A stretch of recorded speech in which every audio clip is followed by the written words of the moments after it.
I offer these every week along with a guided meditation.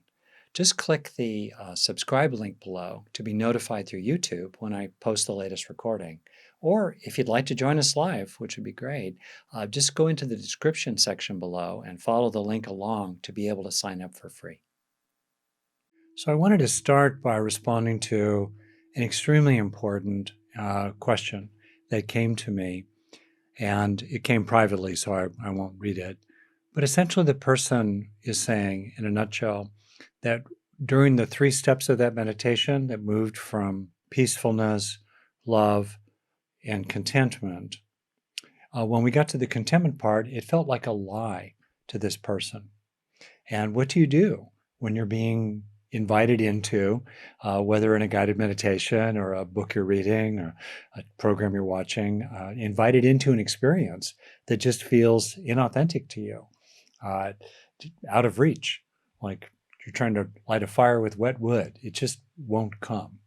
And I think this is a really important question, especially in a context here where we could simply just drop into standard, mindful for 35 minutes of silence together, but partly because we're online and partly because I very deliberately and am aiming for particular building blocks of resilient well-being, healing, and awakening, that I'm going after particular experiences. That's more challenging.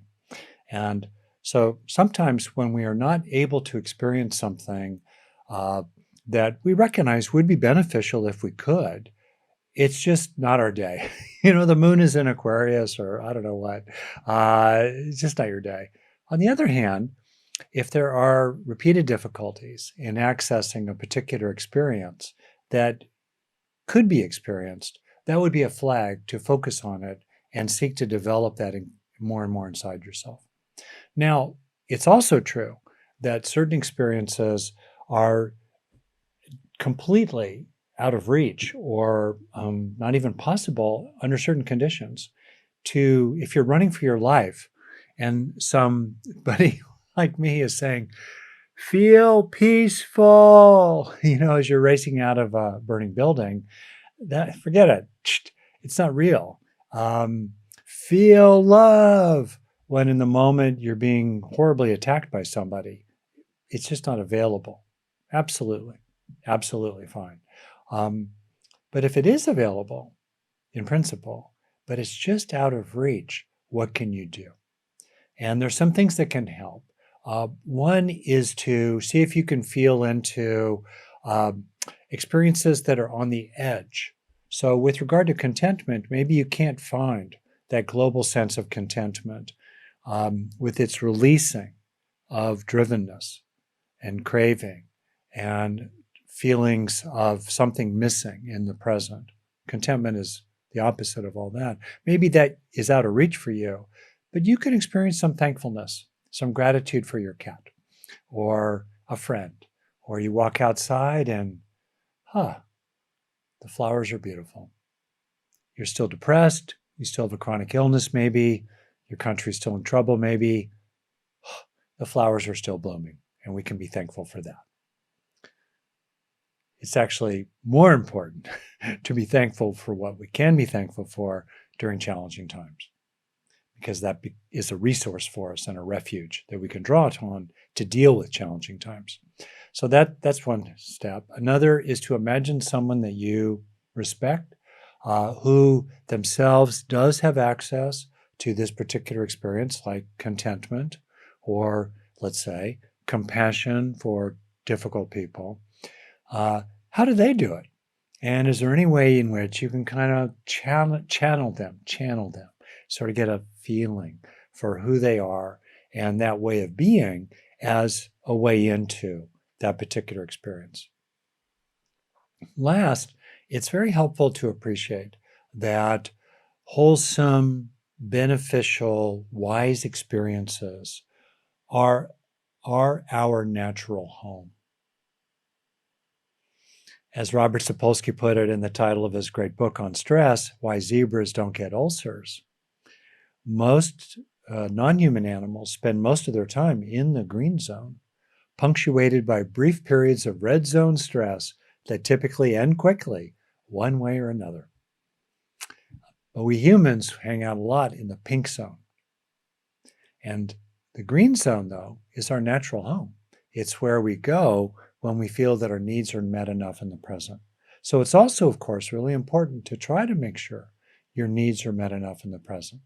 If, for example, you are discontent because there's a lot about your life that is frustrating and disappointing, understandably, that's probably a headline to make sure, and you may already be doing this, but to make sure you are doing what you can in practical ways with courage and fortitude and determination and grit and skillful reaching out to others for support as possible.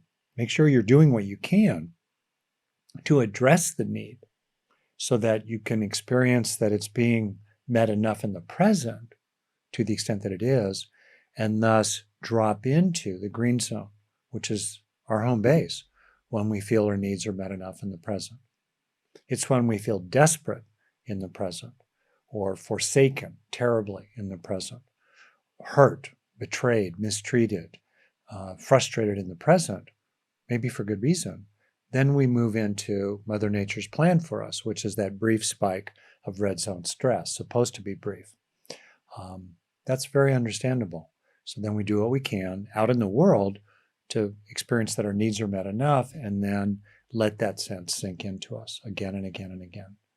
This is one of the most useful, practical, grounded in science, common sense ways I know to gradually heal ourselves and build up the strengths inside that help us deal with red zone challenges while staying in the green zone in our being, and increasingly hardwire a sense of green zone, resilient well-being, peaceful, loving, and content into our very nervous system and body. This practice, repeatedly resting in the green zone when you can. Peaceful, loving, and content. Okay? Okay, great. And hang in there. Keep going. I don't know what the Buddha was like as a kid. He was a privileged, wealthy, young man when he left his pregnant wife and went forth into homelessness, as it were, at about age 29. But there are a lot of examples of people today who have a lot of peace of mind and a lot of healing and a lot of well-being, who have come from very, very tough circumstances and had in their history a lot of anger and wounding and trauma. And they too, practiced with that. Practice is our great refuge. For a long time, I would do a daily practice of calling to mind refuges. You may know that in Buddhism, there are classic refuges of the teacher, the teachings, and the community of the taught, Buddha, Dharma, Sangha, in a quick summary. You can take refuge in other things like the love of your cat, or science, or a sense of your own innate goodness. And you can even take refuge in practice itself, as I did and can do formally. Take refuge in practice, skillful efforts applied as you can appropriately every day. Okay, great. So I would like to talk with you about a subject that I've addressed from time to time. It's a very charged topic in some quarters. I'm going to be talking about what in Buddhist circles is called Engaged Buddhism, or the really broader topic of how do we connect our personal healing and awakening to compassion that addresses systemic sources of suffering. How do we actually do that? And what are some ways of doing that wherever you are in the world? Because we got people here from around the world, wherever you are in the world and whatever your situation is and whatever your values are. I'm not going to try to persuade you around values. I am going to offer some skillful means that I think are really useful in the present. And as an American, I'm finding them really useful for myself and the people I know. So that's what I'm going to be exploring here. Okay. Now, Gina has asked a question. The Buddha left his pregnant wife! Exclamation point. Really? Question mark. Isn't there some dichotomy in looking up to a person, man, husband, who does that, or is this judging him? Okay, great. So, as best we know from a surviving written record that was written down several centuries after oral transmission, who knows what the noise was amidst that signal? Still, it appears that the Buddha was born as a young man, Siddhartha, into a privileged context, an upper class young man, 2,500 years ago in medieval India. And as a man, he got married, and his wife either was late in pregnancy or delivered their baby son, and the Buddha left. He went forth into spiritual practice,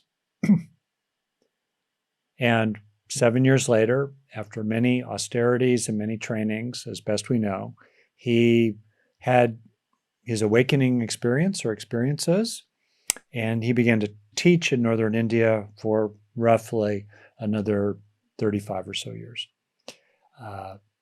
maybe even longer. That's kind of what we know. So how do we understand that? It is known, apparently, that there was a kind of reconciling or something with his wife, who joined his gathering. His son practiced with him. I believe a combination of his wife and his mother and his cousin Ananda convinced him to ordain women, which was unheard of in the time. And that's what we know. So how do we understand that? I think it's perfectly okay to judge. I judge some places that make really good tacos. Some places don't. I like certain music. I judge it. I thought some of the referees' calls night before last in the Golden State Warriors game were really weird. It's okay. We have values. How do you escape values? There's no escape from values. I'm going to be talking about values in a moment. So we can apply values.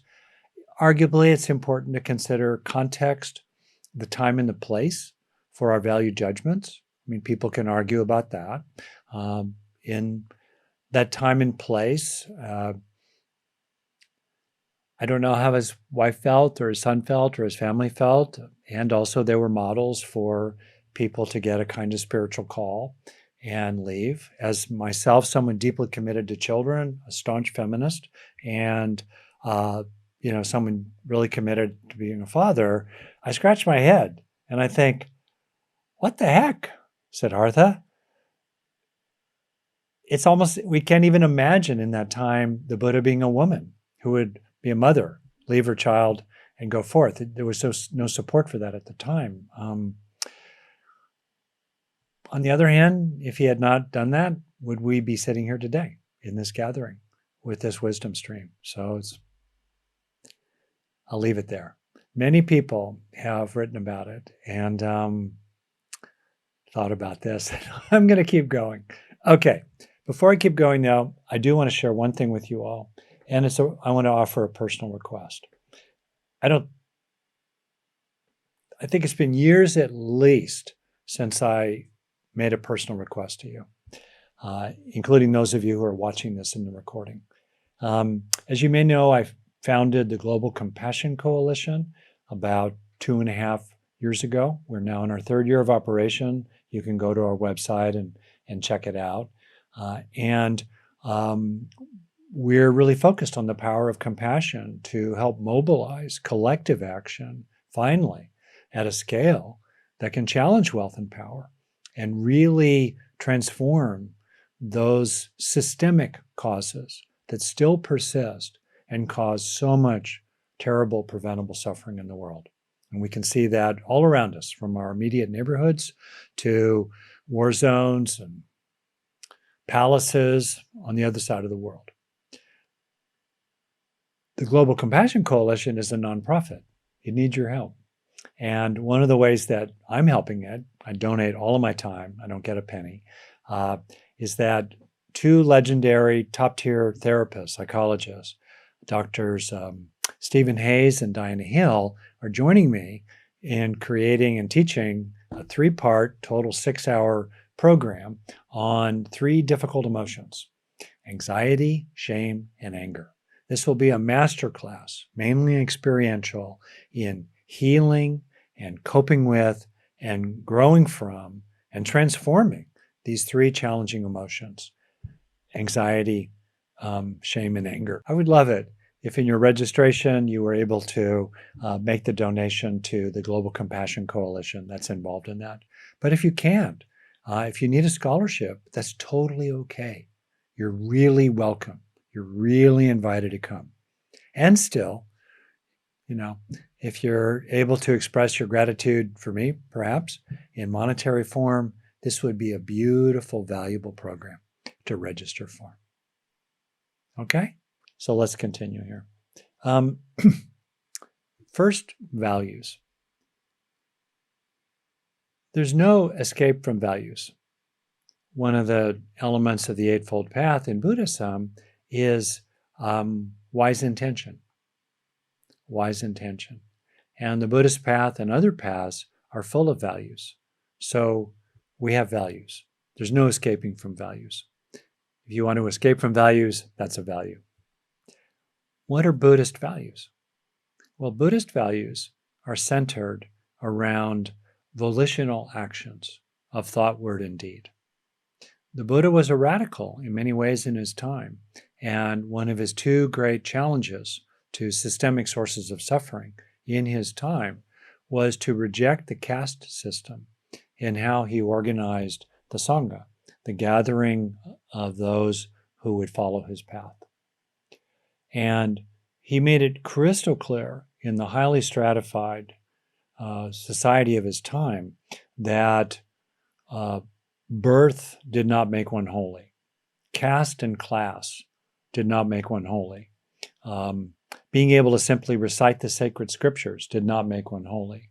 Paying priests to do, sacrifices and other acts for you did not make you holy. What made you holy were what you chose. We choose based on our values. What you chose to do and say and think. That's what makes people holy in a broad sense. That's what makes them admirable, worthy, noble. What we choose to do. So what do we apply those choices toward? Well, certainly and legitimately, we apply them to our own well-being. Perfectly all right. That was also one of the great breakthroughs in which the Buddha essentially rejected the ascetic practices of his time that were killing himself and said, no, this is ridiculous. There are forms of desire that are healthy. There are pleasurable experiences that actually serve the spiritual path, such as the jhanas or other non-ordinary states of consciousness, as well as simple experiences of finding gladness in your goodness, thankfulness, ease, relaxation, lovingness, sense of community, and enjoyment with others. These are wholesome, and it's perfectly okay to engage in what's called chanda, wholesome desire, distinct from the tanha, grounded in deficit states. The root of the word tanha for craving is thirst, something missing, something wrong. Those are problematic desires. Those are desires that lead to suffering and harm for oneself and others. But there are many healthy desires, including the desire for oneself to awaken or oneself to be free of suffering or suffer less, and the desire that others suffer less as well. That last desire is compassion. Compassion is manifest in non-human species. There are some very beautiful videos of elephants, other non-human primates, dolphins, cetaceans, and other creatures who are clearly experiencing some compassion. There are studies on rats in which they are having what certainly seems to be a kind of relatively simple based on their simpler nervous system experience of compassion. Still, in humans, compassion has been very developed, rooted biologically in the tripling in volume of the brain over the last several million years, which meant as well that childhood needed to be extended, which meant as well that caregiving, particularly mothering initially and then fathering and tribing, banding, needed to be extended to be the village it takes to raise a child. Grounded in being motivated to relieve the suffering of that child to pass on genes that could pass on genes. Okay, compassion.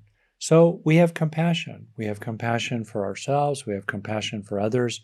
And if we are to relieve suffering, which is the heart of compassion, empathy plus benevolence that is motivated to act. That's the essence, 3 parts of compassion. If we are motivated to relieve suffering, we must address the causes of suffering, not just suffering itself. Many of us, me included, have spent our lives pulling people out of the river of suffering, patching them up as best we can, and cheering them on their way. But what's pushing all those bodies into the river upstream? What are the causes of suffering? Systemically, preventably. There is old age, disease, and death. There are headaches, there are tight shoes, there's back pain, there's poison oak, there is cold coffee. Okay. That's not what I'm talking about here. I'm talking about addressing things like poverty, things like racism, structural injustice, crummy schools, child labor. I had a conversation with someone recently who works for Kailash Satyarthi, a man who grew up in India and became dedicated to pulling children out of what amounts to slavery, including sex trafficking.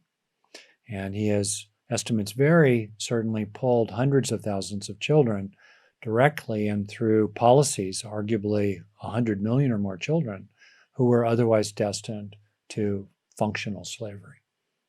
That's a systemic cause of suffering, child slavery, for example. So how do we relate to that? Now, recently, I heard from someone who told me that they had asked a senior Buddhist teacher about why, what is the place as a Buddhist or as an anything to address systemic sources of suffering, as you decide they are. Politics vary. People point to different causes of systemic, different systemic sources of suffering. Fine. But the basic principle remains. There are systemic sources of suffering. The single greatest factor of mental health issues in the world is poverty. Certainly in America and other developed countries. Poverty. Nearly 1 in 5 children in America lives below the poverty line, which is not just scraping by. It's really hard. And think how hard it is to parent a child when you and that child and maybe your larger family are living below the poverty line. That obviously wears on mental health. So that's a systemic source of suffering. This teacher said, nah, the Buddha never did that. The Buddha never addressed systemic sources of suffering. Nah. So why should we? And I thought to myself, that is so profoundly wrong. First of all, the Buddha addressed 2 major systemic sources of suffering in his time, the caste system and the patriarchy. He addressed it very directly. He did not, go on a petition drive, because that wasn't something people did back then. He didn't, start banging on the various wealthy patrons, and including the kings and so forth and warlords of his time. He just demonstrated it. He, let anyone into his path, regardless of caste, and regardless of whether they were a monastic or a householder. It was the 4-part Sangha. They made gender divisions then, men and women, and monastics and householders. fine. That's the four-part Sangha. Everyone is invited into a path that is good in the beginning, middle, and end. So the Buddha himself challenged that systemic source, and he challenged the patriarchy that would not ordain women. Now, yes, the monastic code for female monastics then is more onerous. It's a pain in the zorts, and there's a lot of stuff about deferring to young male monks, even if you're a very senior female bhikkhuni. Got it. Not perfect, and Buddhism still has a long way to go with some recent positive developments, but still it was a challenge right off the top. Also, clearly, if we are to, as the Metta Sutta teaches us, to cherish and to protect and to have compassion and kindness for other beings, as a mother would her child, her only child, that must involve the motivation to change the causes of suffering. Right?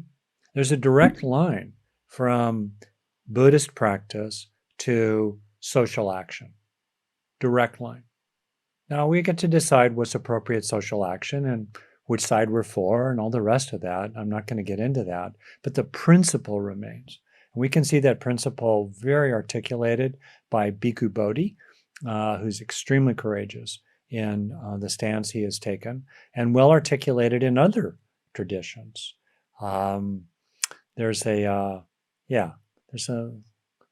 just leave it at that. And so I want to say that about the idea of being engaged to address systemic sources of suffering for the sake of others and also for yourself. In part sometimes because it helps you feel good that you're doing your part, especially if, like me, you've been advantaged in many ways that accrue by disadvantaging others. You're advantaged. You get certain headwinds at your back or tailwinds at your back that are headwinds for others that they have to overcome. So it particularly behooves people who've been advantaged in various ways, distinct from their own efforts and distinct from just luck, good or bad, but advantage. That's unjust. Advantage. So the fruits of advantage are ill-gotten gains. What will you do with those ill-gotten gains? That's a deep moral question that I personally consider, including as I look to my estate eventually. How do we think about that? And anyway, meanwhile, okay, so that's the engaged part. And then how do we engage in the present? How do we engage in the present, in this present moment? I think first, it's really important to take care of yourself and those in your immediate circle. Don't let the bully, don't let the alarmists invade your mind and remain, as the Buddha counseled.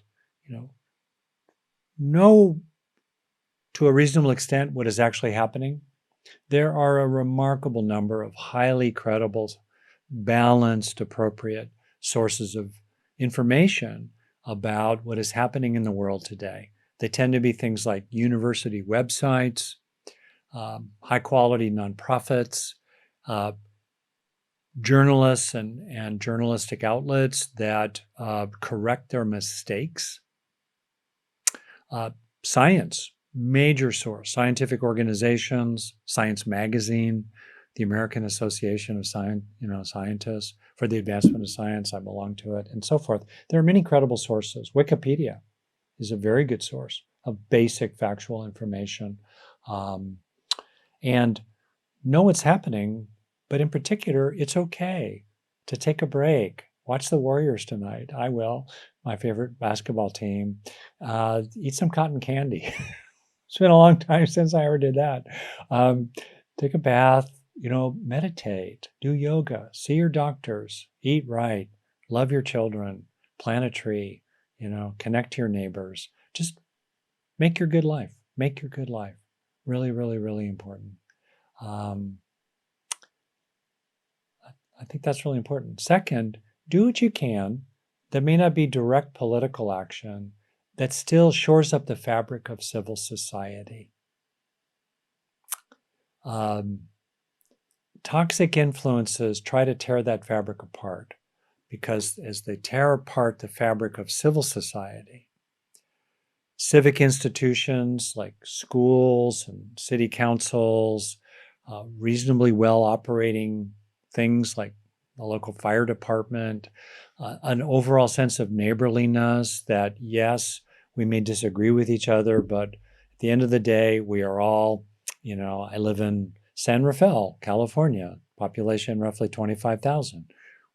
We are a we at a certain scale. Whatever our differences may be, in my own home country, we are all Americans. What can we do to shore up that sense of us in the face of very motivated forces that are divisive and trying to tear the fabric of civil society apart and disrupt classic institutions like the fundamental principle of the rule of law or the fundamental documents on which a country is founded? In the face of all that, how can we continue to stitch the fabric of society together? How can we stand up for the basic two principles of civil society? Tell the truth and play fair. Tell the truth as best you can, acknowledge mistakes, update what you're saying, and don't deliberately lie. How can we support that broad principle? And also, how can we support the broad principle of, fairness, that rules for me are rules for you and rights for you are rights for me? How can we promote that? And that involves things like joining a neighborhood association, helping out at a local nonprofit like the Humane Society. I guess cats are on my mind today.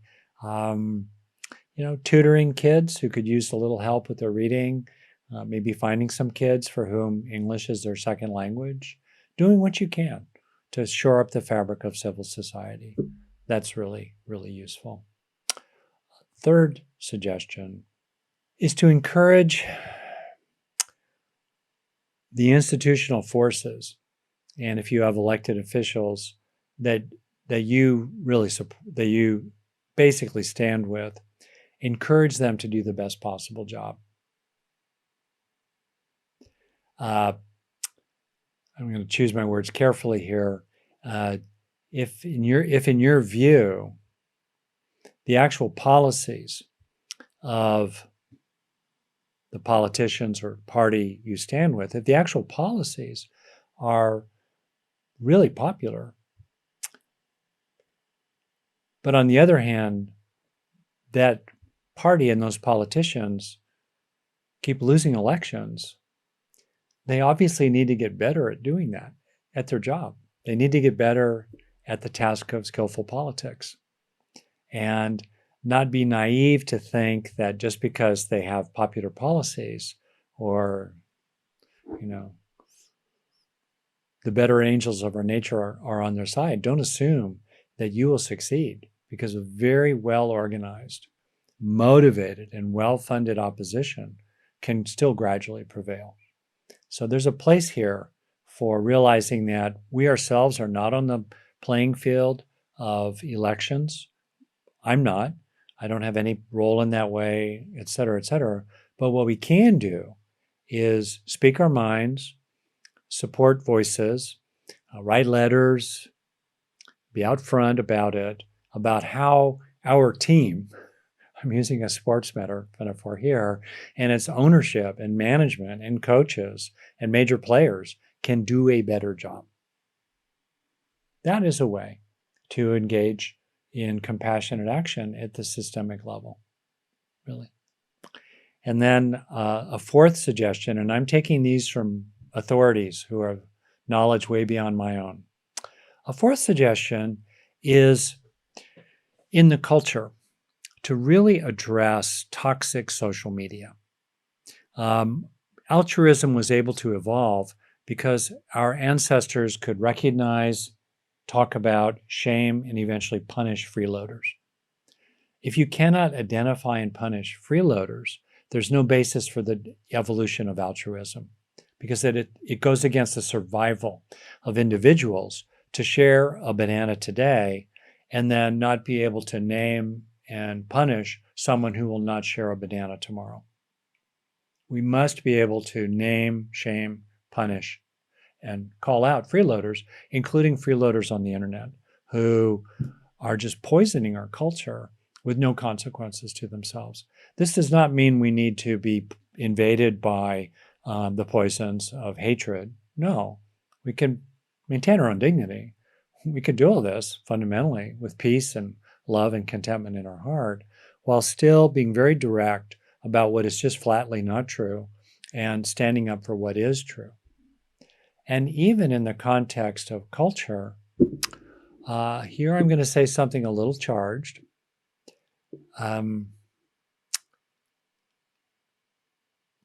Draw on the tools that have historically been highly effective in challenging authoritarianism and challenging wannabe banana republic dictators. The tools of mockery. Mockery, humor, satire, poking fun, pulling the curtain back from the Wizard of Oz, cartoons. These have been extremely effective historically in dealing with tyrannies of various kinds. And however we communicate in our social media feed, however we amplify or boost positive influencers, that are doing this full-time or substantially part-time, however we do that, we can really have a lot of impact that way, to promote and boost messages that push the truth forward, name relevant facts, call out hypocrisy, call out double dealing. If you're in a situation in which, elected officials are doing certain things, it's very legitimate to ask, how would you react if the other side were doing the same things? All right. I'll say that. And then the last thing I'll just offer is that I think it's really helpful to take the long view, personally. Think of the time the Buddha lived in and the incredible systemic injustices that he lived with in his own time. There still are a lot of challenges, but there, on the other hand, are many, many positive developments over the last 1,000 years, 100 years, 10 years, even the last 1 year in the world altogether. We can take heart in those developments. The movement of science, the strengthening of certain aspects of civil society, the long overdue but growing movement of women around the world, girls and women altogether, into positions of authority and power. These are very positive developments. The widespread sharing of information. If you want to, you can find the actual facts about almost anything within 10 minutes or less online. These are very good developments, and those genies will not be shoved back into the bottles. And along the way, think about the access we have as one of those positive developments to the wisdom traditions of the world. Literally, with a few clicks of your mouse, you can listen to wisdom teachings on YouTube or other resources, other online places. The Global Compassion Coalition is a hub of leading teachers and information and experiential practices broadly related to prosociality, including compassion. So you can find all this. That's another wonderful positive development. And whatever the world becomes, in my view, your most fundamental duty, unless you have duties to particular people that kind of overcome that, but your most fundamental duty is to yourself. It's the being over whom you have the greatest power. It's the one that you have the most responsibility for. Whatever else is going down in the world around you, take good care of yourself. Take good care of yourself for your own sake. And also because that's the origin point for any good thing you can do in the world. It is so easy, partly because of the brain's negativity bias, to get caught up in what is wrong.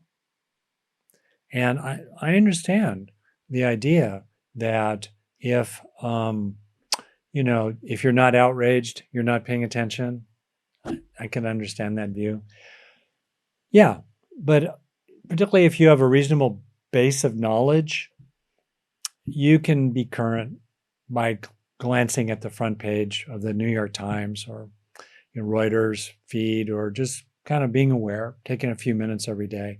So then the question becomes, to what extent is your attention rested in what's wrong, with a sense of alarm about it and outrage and helpless anger, none of which are good for the brain?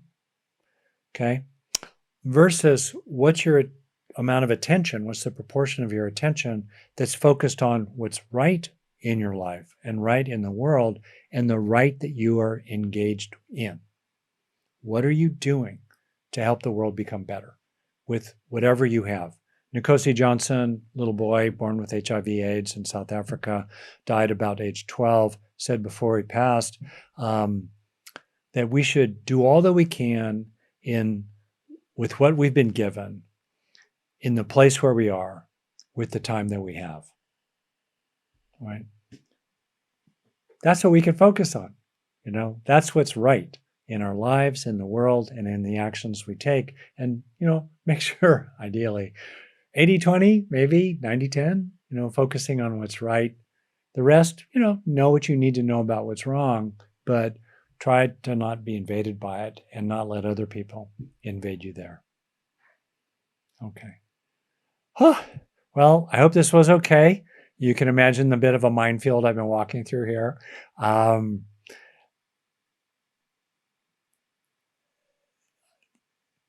Yep. I think I'll say one more thing in the minutes I have. It is so easy to get caught up in arguing with people who will not be persuaded and are motivated to not be persuaded. If they keep changing the subject, if they keep changing the rules of the game, if they keep moving the goalposts, if they don't acknowledge basic principles, telling the truth, playing fair, standards for you or standards for them, standards for, and so forth, move on. It's a waste of your time. The Buddha said something like, there's nothing to be gained, and he used this word translated as fool. There's nothing to be gained by arguing with a fool. That's some metaphor that's like trying to taste soup by sucking on a steel spoon that has no soup in it. You won't get anywhere. On the other hand, for example, 1 in 3 adults in America is not registered to vote. That's full of opportunity.